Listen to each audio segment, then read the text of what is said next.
საღამოს აივანზე გავდიოდი. ვუყურებდი მთვარეს, ვარსკვლავებს და ქალაქის ლამაზ ხედებს. ნუ ზოგჯერ მეზობლებთანაც შევიხედებოდი ხოლმე.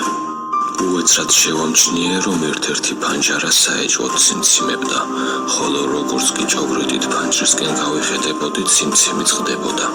ფანჯარასთან ზურგით გოგონა იდგა, ის თმასი ვარცხნიდა, საკმაოდ მიმზიდველი ჩანდა და გადავწყვიტე ცოტა ხანი კიდევ დავკვირვებოდი.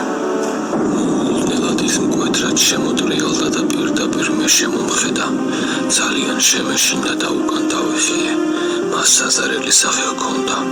მისი უზარმაზარი და საშინელი თვალებით მიყურებდა.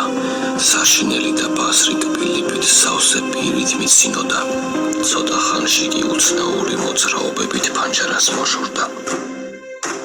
ფანჯარასთან ვიდექი და მოუთმენლად ვეულდებოდი რა მოხდებოდა.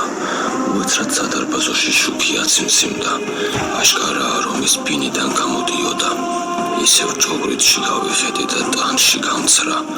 ის ისევ მე მიყურებდა და მგონი ჩემკენ მორბოდა. ცნობის მოყვარეობა მძლია და ბინიდან სადარბაზოში გამოვედი. ამ დროს დაბლა სადარბაზოს კარის ხმა გავიგე. ის კორპუსში შემოვიდა. ესე იგი ეჭვგარეშეა, ის ჩემთან მოდიოდა. გამბედაობა მოვიკრიბე და ძირს ჩავიხედე. ის პირდაპირ მე მიყურებდა.